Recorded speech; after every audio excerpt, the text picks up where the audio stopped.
जय हिंद दोस्तों, welcome to the session and very very good morning to all of you people. Science के questions discuss करूंगा CDS 2 2023 के जो अभी अभी एग्ज़ाम हुआ। एक चीज़ यहाँ पर देखने में मिली है कि आपको तीनों एग्ज़ाम्स में फिज़िक्स के 10 क्वेश्चन, केमिस्ट्री के 10 क्वेश्चन और बायो के टोटल 10 क्वेश्चन थे। टोटल 30 क्वेश्चन थे साइंस से। और अगर मैं कहूँ कि भाई कितना का आप स्कोर कर सकते थे, सबसे आसान इसमें फिज़िक्स आई थी जी। न्यूमेरिकल्स में कुछ भी ऐसा नहीं था कि आउट ऑफ द वे वही चीज़ें बार बार पूछी गई। पावर ऑफ लेंस के बारे फॉर्मूला सिंपल, उसके बाद आपसे फॉर्मूला बेस्ड रेजिस्टेंस वाला क्वेश्चन पूछा था। उसके बाद इन्होंने एक पावर का दूसरा क्वेश्चन भी पूछा था, पावर ऑफ इलेक्ट्रिसिटी वाला, वो भी सेम क्वेश्चन जो पहले आ रहे हैं। फिर एक जो आपको ग्राफ का पूछा था कि एरिया अंडर, तो मतलब कहने का ये है कि भाई बेसिक्स ही पूछे हैं, कहीं भी 11th-12th का मैथ्स नहीं पूछा। और अगर आपको ये मल्टीप्लाई भी नहीं करने आते तो दोस्त वो दिक्कत है। साउंड का भी न्यूमेरिकल पूछा था। Everywhere they put up the numericals. उनको था कि भाई थोड़ा सा अच्छे लेवल का पेपर बने, अदरवाइज न्यूमेरिकल में ये नहीं है कि बहुत बड़ी कैलकुलेशंस है ये चीज़। इसीलिए मैं हमेशा आप सभी से कह रहा हूँ, कोई भी डिफेंस या कोई भी एस्पिरेंट है, मैथ से मत भागिए। बेसिक मैथ्स आपका होना चाहिए तैयार। दूसरी बात करूंगा जी केमिस्ट्री पे। अगर मैं केमिस्ट्री की बात करूं तो टॉपिक्स बहुत आसान है, वही चीज़ें जो NCERT से थे वही पूछी गई। और बायोलॉजी में भी क्वेश्चंस ठीक थे, वही टिश्यूज़ पे क्वेश्चंस, 2 क्वेश्चंस टिश्यूज़ पे, सेल्स पे क्वेश्चंस, लाइफ प्रोसेसेस से क्वेश्चन। सो कोई भी बाहर से नहीं यार, जो टॉपिक्स थे वहीं से क्वेश्चंस थे जी। अब ज़रा डिस्कस ही कर लेते हैं। एक इम्पॉर्टेंट अनाउंसमेंट भी है जी। पहले ठीक अगले थर्सडे को अप्रैल 27 को CDS 2 2023 प्रारंभ बैच शुरू हो रहा है, जिसमें ये सब एजुकेटर्स आपके साथ पूरी तैयारी करवाएंगे आपकी CDS 2 2023 की। तो याद से सब्सक्राइब कर लीजिएगा अनअकैडमी प्लस पे इस कोड को लगा के। अभी आपके पास आज आखिरी दिन है ऑफर का भी, where you are having an offer of, अगर आप 1 साल की सब्सक्रिप्शन ले रहे हैं तो आपको 6 महीने की सब्सक्रिप्शन फ्री मिलेगी। With 1 year subscription you are going to get 6 month subscription free. और ये काफ़ी बड़ी अपॉर्चुनिटी है उन सभी के लिए जो अभी एग्जामिनेशन को देना शुरू किए हैं। तो ये सब्सक्रिप्शन के बारे में मैंने आपको बता ही दिया। कोड फिर से लिख देता हूँ, प्रतीक तक्षशिला। चलिए अब शुरू करते हैं टॉपिक। बहुत होगी मशहूरी, अब ज़रा पढ़ाई की भी बात कर लेते, क्या चीज़ है क्या नहीं। ये क्वेश्चन कम से कम 10 बार NDA में CDS में रिपीट हो चुका कि भाई किसी को क्रैम्प्स और थाइज में मसल्स में पेन क्यों होती है, that is due to accumulation of lactic acid. Next, ये भी आपके ना NCERT में ग्रीन कलर में एक डब्बे में एक्सरसाइज दी हुई थी, वहाँ से क्वेश्चन पूछा था।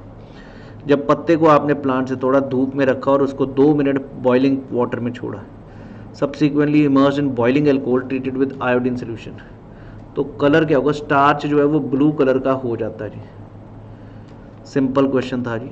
नेक्स्ट क्वेश्चन देखिए, एग्जामिनर ने थोड़ी सी चाल चलनी शुरू की। जहाँ पर RBCs लिख दिया ना, यहाँ पर लिख सकते थे कि cells of human body are isolated and are diluted in normal saline solution. तो वहाँ पर अगर अकेला सेल्स लिख दिया जाए, क्वेश्चन वही है जी। तो फिर सेल्स में क्या होगा, there will be no change in the diameter of the RBCs। I hope everybody is very clear. D would have been the best option in this question. Next, which of the following statements regarding bile secreted by liver is not correct? Number 1, bile contains, अगर आपको याद हो हमने enzymes पढ़े थे digestive system में। मुंह में हमारे पटायलिन होता है सलाइवा में, जिसको हम सलाइवरी अमाइलेज कहते हैं।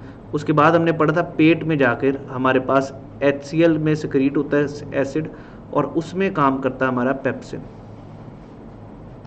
ये जो एसिडिक मीडियम है, जब ये जाएगा आगे पेनक्रियाटिक जूस एंजाइम छोड़ेगा ट्रिप्सिन और लाइपेस। अगर आपको याद हो, ये दोनों जो हैं ये बेसिक मीडियम में काम करते हैं। इसके लिए लिवर से बाइल जूस आता है, और बाइल जूस का काम है, तो कहीं भी बाइल जूस एंजाइम्स नहीं बनाता जी, वो पेंक्रियाटिक जूस में थे जो एंजाइम्स थे ट्रिप्सिन और लाइपेस। तो ये गलत था जी, नॉट करेक्ट पूछा।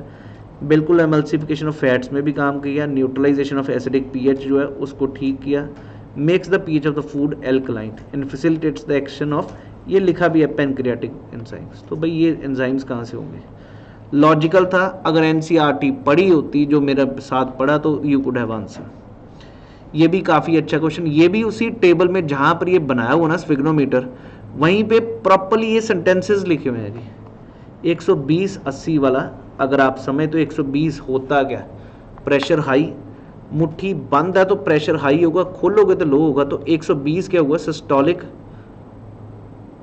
और डायस्टोलिक। 80 दबेगा तो वो क्या होगा कॉन्ट्रैक्शन होगा, तभी तो प्रेशर हाई होगा, और जब रिलैक्स होगा तो कम होगा, तो वो 80 होगा जी। तो ए ऑप्शन इसका आंसर होना चाहिए। नेक्स्ट क्वेश्चन अगर मैं बात करूं, fire cracker in front of a cliff, और इसमें पूछा कि 5 सेकंड बाद उसको वापस आवाज़ सुनती है।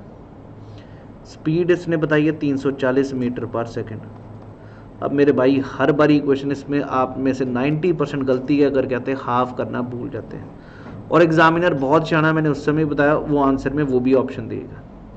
तो यहाँ पर 340 इंटू टाइम करेंगे 5 सेकंड, और इससे डिवाइडेड बाय 2 भी कर देंगे। तो मेरे दोस्त आंसर की अगर मैं बात करूं तो ये कटा, ये अगर हम बात करें तो 1700 हो गया, और 1700 बटा 2 850। सिंपल क्वेश्चन था, मुश्किल नहीं था जी। ये क्वेश्चन तो बहुत बारी पहले भी पूछ चुके हैं, और इसमें कोई क्वेश्चन में कुछ भी नॉन साइंस बैकग्राउंड वाले को भी समझ आता। माइक्रोफोन में जब बोलते हैं तो वो इलेक्ट्रिसिटी उसमें तार लगी होती तभी कन्वर्ट होगा, तो it converts into electrical signal, और स्पीकर जो है वो क्या कन्वर्ट करेगा इलेक्ट्रिक सिग्नल को साउंड में। तो ये सिंपल था 2 और 4। मेरे को दिखी नहीं यार साइंस, अगर आप सोच के बैठे हो ना, फिजिक्स तो बहुत आसान पूछी है। ये जो है न्यूमेरिकल कुछ भी नहीं था, आपको तीनों मल्टीप्लाई करने हैं। 100 वॉट का बल्ब कितने घंटे चला रहे हो? 10 घंटे, तो 10 घंटे बिजली फूकेगी। कितने दिन चला रहे हो? तो 3 दिन, तो कितना हो गया 3000 वॉट हो गया। और 3000 वॉट का मतलब क्या होता है 3 किलो वॉट आर, क्योंकि आर ही आना है, और 1 यूनिट के बराबर 1 किलो वॉट आर, तो 3 ही आंसर होगा, आंसर ए होगा। अब अगर मैं वेलोसिटी टाइम कर्व बताऊं, ये वेलोसिटी है और ये टाइम है, राइट। तो कर्व बनी हुई है स्ट्रेट लाइन, एक्सेलेरेशन दे रहा है वो, आपको भी पता वेलोसिटी अपॉन टाइम, वो कर्व देगा वो टाइम। अब इसने पूछा ये इसका एरिया क्या देगा। अब आप सोचो ये वेलोसिटी है अगर यहाँ तक, और टाइम ये है, तो आप मल्टीप्लाई करते हो ना, ये एरिया कैसे निकालोगे? ये जो एरिया होगा वो क्या देगा, वेलोसिटी इनटू टाइम क्या होगा, डिस्प्लेसमेंट। तो ये दोस्त हमेशा, मैंने वैसे आपको सिर्फ कर्व्स बताई थी, रेस्ट या ये चीज़, बट लॉजिक से अगर आप देखते तो मल्टीप्लाई करना है इन दोनों को। तो जब मल्टीप्लाई कर रहे हो तो क्या आ रहा है, डिस्प्लेसमेंट आ रहा है। Next, power of a lens, आधे से ज़्यादा जनता का 0.1 आंसर आया होगा, क्योंकि उन्होंने मीटर में कन्वर्ट करना भूल गए, और आपको ये बताया भी गया था कि 10/100 करना पड़ेगा, तो 100/10 होगा, तो ये 10 dioptre basically power of a lens होगी। अगला क्वेश्चन आ गया जी केमिस्ट्री का। तो आपने सारे फिजिक्स के क्वेश्चन पहले देखे, सिंपल लॉलीपॉप क्वेश्चन थे जी। The white powder of magnesium oxide, अगर आप मैग्नीशियम रिबन को, ये भी आपकी एनसीईआरटी में केमिस्ट्री में ही लिखा हुआ, it is an example of combustion reaction, heat and light are produce, तीनों ठीक है जी। ये क्वेश्चन था थोड़ा tough. Quick lime is use for white washing of the walls. ये केमिकल इक्वेशन का अगर आपको याद हो चैप्टर है उसमें ये क्वेश्चन था जी, उसमें क्विक लाइम के बारे सारा रिएक्शंस बताए गए। So quick lime is use for white washing of walls, number 1, right. So that is basically ये चीज़, और उसके बाद solution of slaked lime is use for white washing of walls. अब यहाँ पर यहाँ तो क्विक लाइम है, यहाँ स्लेकेड लाइम है, ये आपको पता होना चाहिए, राइट। तीसरा option CaO react slowly with CO2 in air to form a thin layer of calcium carbonate on walls. Calcium hydroxide that is slaked lime is an inorganic compound. ये तो मेरे भाई बिल्कुल ठीक है, ये तो आपको सेंटेंस में मिला भी था, स्लेकेट लाइम इसी को तो कहते हैं। और क्विक लाइम होता है CaO, ये तो पहले बता दूँ, राइट। तो 4 तो पक्का ठीक है जी। और third CaO react slowly with carbon dioxide to form thin layer, ये भी इसी से शाइन आता है, वो जो वाइट वॉश के कारण शाइन आता है वो इसी के कारण होता है। अब मेरे भाई ये दोनों स्टेटमेंट मेरे को यहाँ पर अगर मैं बात करूँ, मेरे को अभी ये नहीं याद आ रहा जो क्विक लाइम का फॉर्मूला ये ठीक दिया या गलत दिया। अगर ये ठीक है तो 1, 3 एंड 4 हम आंसर करेंगे। प्लीज वही वो जो लड़का कह रहा था, do cross check it. Brown fumes of NO are released, colorless O2 gas is released. It is an example of oxidation reaction and it is an example of thermal decomposition used for the production of NO2 gas. ये मेरे भाई अगर आप statements check करो तो brown gas और fumes तो बिल्कुल ठीक है, यहाँ पर it is an example of oxidation reaction, ये भी ठीक है जी। लेड नाइट्रेट जो होता है PbNO3 को आपने जब उसको हीट किया तो क्या होगा जी, सो NO आर रिलीज, ये ठीक है। It is an example of oxidation reaction. तो 1, 3 and 4 was the right answer in this question.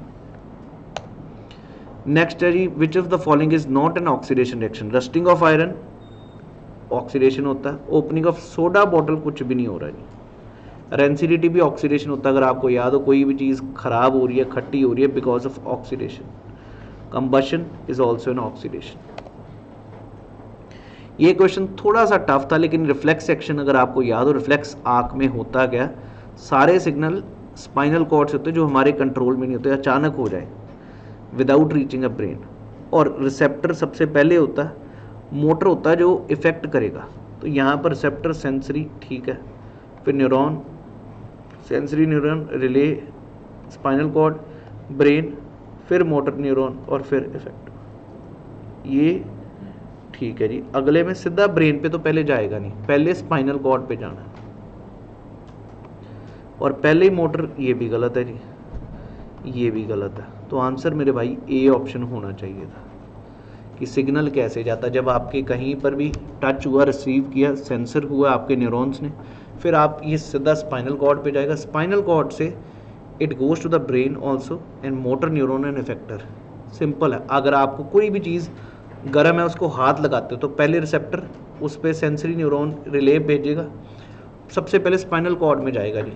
तो आप उसी समय पीछे करोगे, जैसे ही टच करे आप ब्रेन तक पहुंचेगा भी, और फिर motor neuron and then effector. A will be the best option in this question. ये भी सिंपल क्वेश्चन है। आपको एंडोक्राइन ग्लैंड्स में से थायराइड ग्लैंड जो होता है उसको थायरॉक्सिन बनाने के लिए ग्विट आयोडीन यूज़ किया जाता है। या आपने थायराइड से होता गया आपका मेटाबॉलिज्म स्लो हो जाता है, अगर आपको याद हो हमने डिस्कस भी किया था हार्मोन्स वाले चैप्टर में।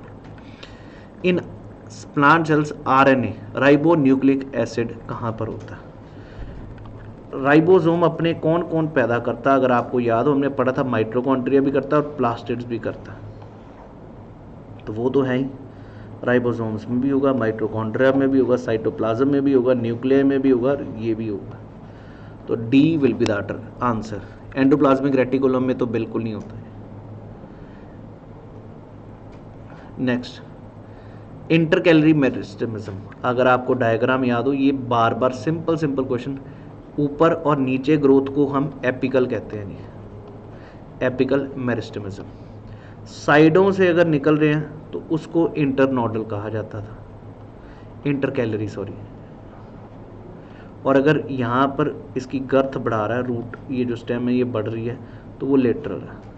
तो आंसर बेसिकली सी ऑप्शन होना चाहिए, base of leaves. Xylem is a type of complex tissue in plants for upward conduction of water. तो वो कौन सा है जो इनमें से लिविंग जाइलम के पार्ट्स, ये चारों थे, टीवी, tracheid, vessel, xylem parenchyma, xylem fibre. Answer is xylem parenchyma. ये क्वेश्चन भी आसान है जी, 3 रेजिस्टेंसेस हैं उनको पैरेलल लगाया गया।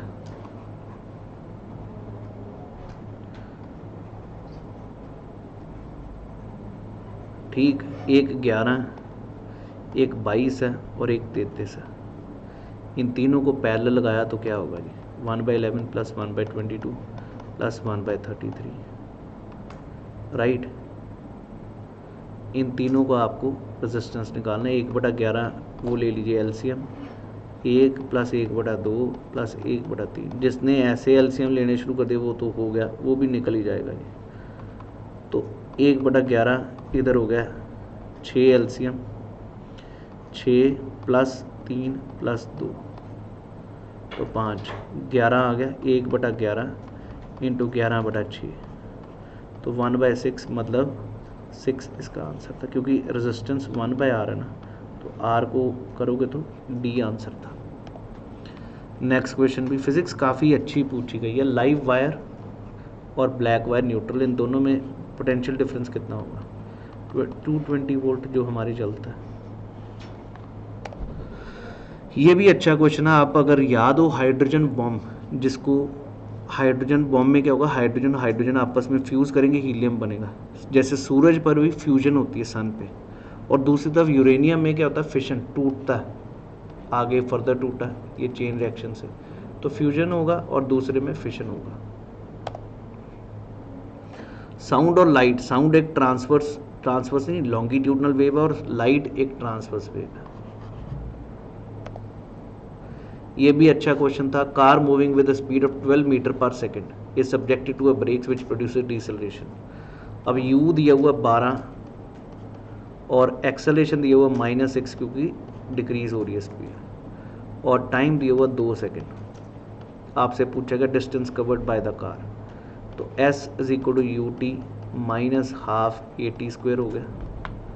और इस हिसाब से अगर हम निकालें S = u कितना 12 इंटू टाइम करें तो 2 -12 A 6 है और t का स्क्वायर 4 है, तो ये 24 हो गया, 12 आ गया, ये 24 - 12 मीटर आंसर होगा।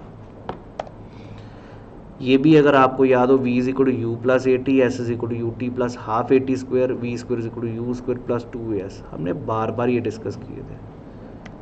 नेक्स्ट क्वेश्चन देखिए, soda acid type fire extinguisher आपने यूज़ किया, उसमें क्या क्या होता है ये भी अगर आपको याद हो। सॉल्ट्स का टॉपिक है in acid base, there we have the salts and we have discussed about this thing. It's basically a solution of what? Sodium bicarbonate and sulfuric acid. So A would be the best answer in this question. I'll just be 5 minutes, sir. Am I clear to you?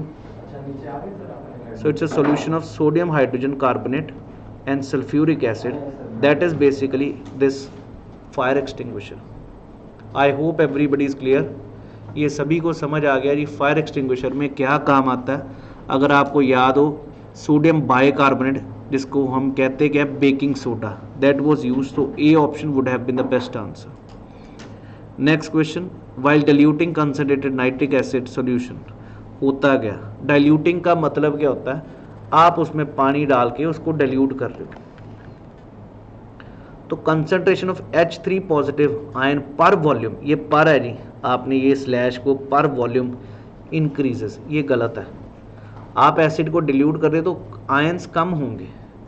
दूसरा, water must be added slowly to the concentrated acid, acid must be added slowly to water. आपको याद होगा मैंने तड़का बताया था, तड़के में आप भी घर पे जब मम्मी तड़का लगा रही हैं उसके ऊपर पानी डालोगे तो आग उछलेगी बाहर, एक्सोथर्मिक रिएक्शन, जोर से आवाज़ें आएंगी ऐसे।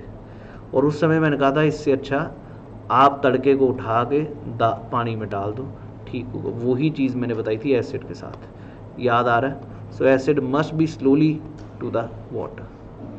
तो आंसर 2 भी नहीं, 1 भी नहीं, 3 ओनली होना चाहिए। अगला क्वेश्चन सिंपल था, पर पहले सभी को ये याद हो कि एसिडिक वाला इन्होंने पूछा गया करेक्ट ऑर्डर, सबसे ज़्यादा एसिडिक इधर होगा, सबसे ज़्यादा बेसिक इस तरफ होगा। मिल्क ऑफ मैग्नीशिया 10 याद है, बेसिक है जो एंटासिड में यूज़ होता है, और इस हिसाब से ये 2 ऑप्शन, और लेमन जूस सबसे एसिडिक है वो इधर आएगा। अब ये दोनों ऑप्शनों में ऐसा दिया, ब्लड बेसिक है जी, और कॉफ़ी जो है वो बेसिक नहीं एसिडिक ही होगी, तो मेरे हिसाब से आंसर डी ऑप्शन होना चाहिए था। एनोडाइजिंग प्रोसेस भी याद होगा, डब्बे में दिया हुआ है कि एल्युमिनियम के बाहर जब करोजन होने से थोड़ा एनोडाइजिंग हो जाएगा, एल्युमिनियम की कवरिंग चढ़ जाएगी, वो फर्दर करोजन से रोकेगा। तो बिल्कुल वही पूछा, it makes aluminium corrosion resistant, बिल्कुल ठीक है। Metals like aluminium, titanium, magnesium, बिल्कुल ये एनोडाइज होते हैं। Clear aluminium article is the anode and oxygen gas is evolve, ये गलत है जी। ये इलेक्ट्रोलिटिक प्रोसेस में मैंने आपको बताया था, हमेशा जो प्योर सब्सटेंस जो है वो आपको कैथोड पे मिलती है, नॉट ऑन एथोड। तो मेरे हिसाब से ये गलत होना चाहिए। बेसिक्स थे, आपने मेरे साथ अगर क्लासेस लगाई हैं और आप क्वेश्चंस कर पाए हो, प्लीज़ कमेंट सेक्शन में लिखिएगा कि जो मैंने आपको बताया क्या सही बताया कि गलत बताया। अब नेप्थलीन जो है Burns with the yellow suit, ये क्वेश्चन थोड़ा सा भयानक था जी। आप सभी को याद होगा, हमने उस समय बात भी की थी, क्योंकि ये भी बार बार क्वेश्चन आता है। अगर आपने गैस के चूल्हे के अंदर छेद हैं, उससे आप गैस चलाओ तो वो आपको फ्लेम क्लीन नहीं देगा, वो ब्लैक फ्लेम देगा।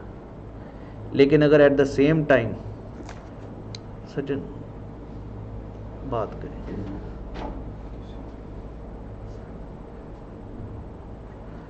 देयर इज इनकम्प्लीट कंबशन, लेकिन वो तब होती है जब इनकम्प्लीट कंबशन हो और वो ये जो है अनसैचुरेटेड होगा। सैचुरेटेड में होता है ये प्रॉब्लम।